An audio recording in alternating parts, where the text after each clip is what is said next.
This was Trump's week while he was traveling in the Middle East, going to Saudi Arabia, Qatar, and the UAE. But then came Friday with a downgrade, the first downgrade ever. Moody's downgraded U.S. credit. We'll talk about that. We'll summarize the week. We'll look at everything and anything that happened this week. So let's directly dive in. Hi, everyone. My name is Micha Stocks, and on this channel, we summarize every week everything that happened in the stock market. If you're new to the channel, it would be amazing if you can subscribe to the channel. We're already at 6.4K subscribers. Please do subscribe so you can be notified every time I post a new video. And you know what? Let's directly dive in and a quick reminder that everything and anything that you see here is not financial advice. It's only my thoughts for educational and entertainment purpose only. Yes, what you're seeing right now is 5-day performance of the major averages. Nasdaq is up 6.8%. The S&P is up 5.27%. And even the Russell is up 4.5%. The RSP equal weighted is up 4.3%. Only the Dow Jones is up 3.4%. And why am I saying only? Mainly because of UnitedHealth. We're going to talk about UnitedHealth in a few minutes. This is how the indices ended. Technology up almost 8%. XLY, consumer discretionary, up 7.5%. Industrial, up 5.6%. Communication, up 4.7%. A very, very strong week in the stock market, mainly driven by FOMO, fear of missing out. People that have not purchased while we were fearing very low in the fear and greed are now waking up to a market that went up 22%. And they're saying, where's my money invested? Crypto market doesn't see a follow through for the beginning of the week. You can see a drop from Monday, Tuesday, all the way down to Friday. And of course, with the Moody's downgrade, it didn't climb up from that point on. Currently, while I'm recording this video, crypto is unch for the week. And commodities, you can see crude oil up 2.2%, while natural gas is down 12%, with gold and silver not doing too much for the week. These are the wonderful 8. With Tesla up 17.3% for the week with no news. Nvidia up with a lot of news. We're going to talk about that in a second. Broadcom up 9.8%, Google up 8%, and Microsoft only up 3.5%. But if you look at Microsoft chart, they're very, very close to all-time high. Fear and greed, we're greedy. We're at 71. People are starting to look at the speculative areas of the market, which means that the smell of correction is in the air. When we look at AAII, suddenly, while we're up 22%, they became bullish. Do you remember that they weren't so bullish? 20% were not bullish, now 35%. This is a huge reversal. You can see the same thing on the bearish stance from 59% down to 44%. We were here for the last few weeks. We remember all this negative sentiment. We remember it. And Bespoke also shows on their charts that we're running very hot already on our S&P 500, while both on the RSI side and on other measurements, we are at between overbought and extreme overbought. It depends on the calculation, which means we are due for some kind of recovery. And will this be the reason for I said recovery, I meant correction. Will this be the reason? Moody's, for the first time ever, downgrades U.S. credit or rating from AAA to AA1. This is the first ever, and it's focused mainly on the U.S. debt. Whether it's going to help Trump pass his tax bill, because this will align both Democrats and Republicans to solve the issue, or it might just ignite another political war between the Democrats and Republicans. Only time will tell. This came out 4:45 p.m. on a Friday. Markets closed. Most of markets are closed. After hours were still operating, and then, of course, the major averages dropped by about 1% due to the news. We need to see, probably Sunday afternoon, evening mainly, and Monday morning, we'll see how the market reacts to this. Was it a surprise? No. Should it kill the market? I don't think so. That doesn't mean we're not due for a correction, and maybe this is the catalyst for the correction. We don't know yet.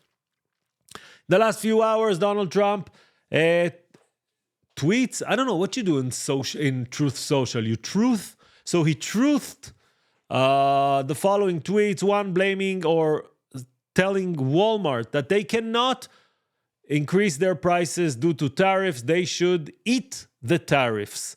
Why? Because during the week, Walmart CEO and CFO said that by end of the month, they're going to increase prices due to tariffs. Trump doesn't like that at all. While he doesn't like that, he's also complaining against Jerome Powell and saying, what tariffs? No tariffs. There's not going to be inflation. No one's going to raise prices. Why aren't you lowering rates? If you don't believe that tariffs are going to raise prices, then of course Jerome Powell should reduce rates. I agree. But the problem is that there are tariffs and prices are going to go up, which means inflation. If there's going to be inflation, Fed is going to need to fight inflation. If he needs to fight inflation, he will not reduce rates. We will see that. Trump is also going to talk to Vladimir Putin, Zelensky, and NATO to try to solve the situation in Ukraine and try to get to a resolution there. But let's start with Trump's week. Trump's week was an amazing fundraising week for the U.S. economy. He raised $1.4 trillion from the UAE. He raised $1.2 trillion from Qatar, and he raised $600 billion from Saudi Arabia. This is, of course, in the course of 10 years, but it doesn't really matter. A lot of companies got new contracts, whether it's Boeing, NVIDIA. We're going to talk about NVIDIA in a second, and other companies. There's a long list of companies that have enjoyed this, and this is the fuel for the next few years to get the market up and running even more. Just one example, NVIDIA and OpenAI are going to partner with the UAE to help build one of the world's biggest AI data center. These guys have a lot of money, and NVIDIA would love to have that money. And that's, if you asked how NVIDIA is going to keep growing their revenue, probably by these three countries. We had CPI this week, which came lower than expected. The expectation was a raise of 0.3. We actually got only 0.2, which means that inflation is cooling down. You can see it here in the charts, whether it's the core CPI or the all-item CPI. You can see the trend of the chart. The trend of the chart is going down. And again, I go back to Trump's comment. He is not wrong in his comment. He's wrong in the timing. If we were behind the tariffs, then, and I'm saying my opinion, of course, if we were behind tariffs, then he's right. But because tariffs are still ahead of us, hopefully this week we're going to get a lot of agreements, then he is right. Let's talk about UnitedHealth. They had a lousy week. 25% down for the week. How did it start? CEO steps down. That's how it starts. Stock goes down because it was a surprise. Head of the board replaces him. That's one drop. Second drop. New York Times on Wednesday says that there's a criminal probe against the company. Boom, second drop. 25% down for the week. And that, of course, raises the usual question. If a company that we know is so big drops by 25%, should we just buy? And that's it. Valid question. The answer, and again, from my perspective and from my opinion, and you do whatever you think is right. Buying a stock of a company, I'm not talking about the major averages, a company that drops 25% is not a good reason. Why? One, you don't know the results. Maybe it's going to keep dropping. You don't know. Averages, you know that 100% of the time they go back to all-time high. Why? Because it always happened 100% of the time. In a company, look at Intel's chart. It didn't come back. So if you had bought that drop, you'd get another drop and another drop and another drop and another drop. So that's not a good reason. Why it might be a good reason for you. One, you looked at the fundamentals. You said, you know what, with these fundamentals, I feel comfortable. Even if it keeps going down, I'll just buy more because the fundamentals are amazing. Fine. I don't know how you look at forward expectations and how you look at forward free cash flow when you don't know if there's a criminal probe, but I'll put that aside. Let's say you did your analysis, you're good to go. Second option is you're a technical analyst. You look at the chart and you're saying, look, it's overdone. I put my support here. I put my take profit here, or whatever however you trade. That's a different way. But just buying a stock because it went down 25% of a company, bad idea. At least from my perspective and from my experience. But you do you, I do me. Lars Sorensen steps down as the CEO of Novo Nordisk. He was their CEO for 8 years. Very interesting, and we don't know why. At least I don't know why. WeRide launched their first driverless robotaxi in Abu Dhabi.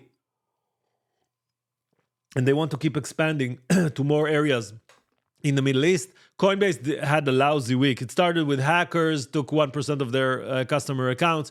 It continued with the SEC that opened an investigation against them because the SEC believes that they might have, or investigate that they might have misled or miscounted the number of customers that they have. They looked at emails and not, I don't know what they exactly did. Meta, not a good week, at least on Wednesday, not a good day. When they update that Behemoth, their new AI, is delayed.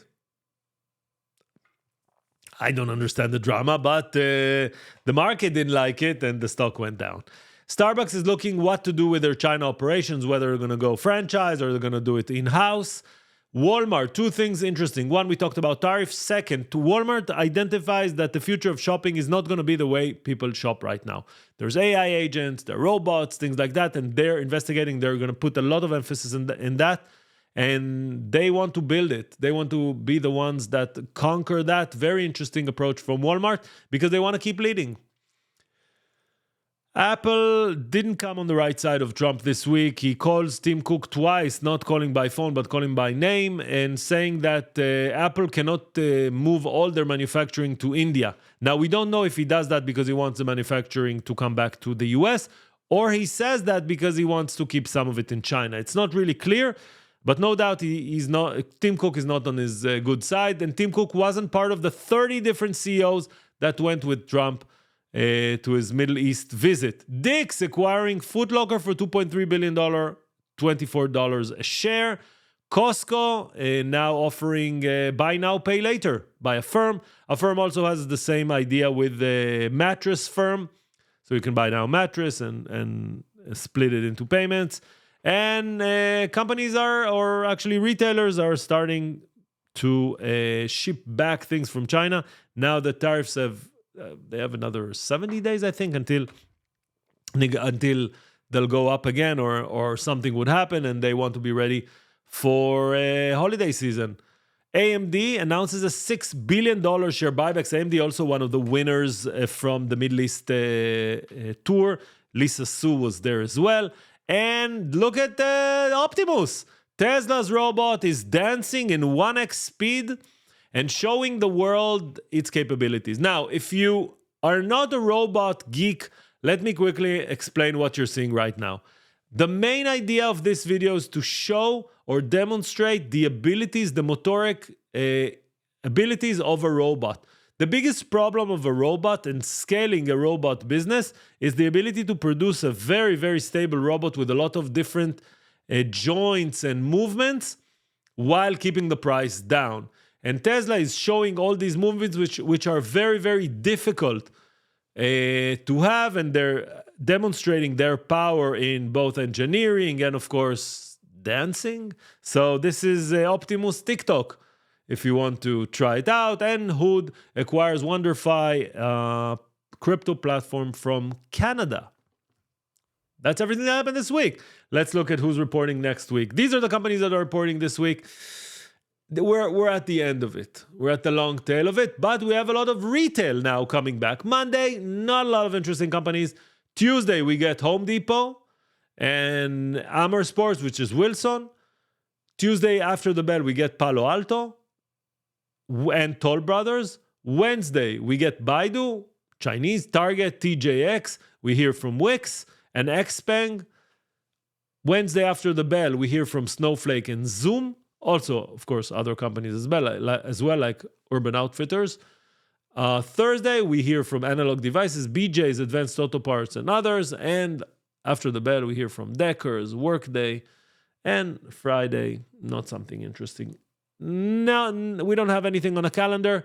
on the economic calendar, except a lot of Fed speak Monday and Tuesday. So expect all these headlines about inflation.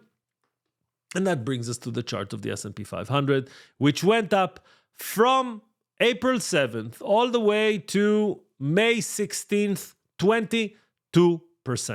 Amazing recovery, almost in a straight line without a lot of corrections. Now, will the Moody news be the catalyst for the correction? Let's look at the chart and ask ourselves what are the points that are of interest. First of all, we're at 59.58. A touch of 6,000 would be a very interesting psychological touch. Not more than that. It's not too much gain. But there's strong support at around 5,700. There's a gap underneath it toward 56.60. And then if we drop that, we go down to 55 and we might go down even to 51. I think these areas, if we get stabilization around 56, 57, would be a very good sign. If that would be a correction, whether we stop on around 57 or even close this gap around 56, that would be amazing. If we do it in one day on Monday, we drop very strong and then we continue, I'm good with that as well. That's everything that happened this week. I will see you again next week. Same time, same place. Micha Stocks saying bye-bye.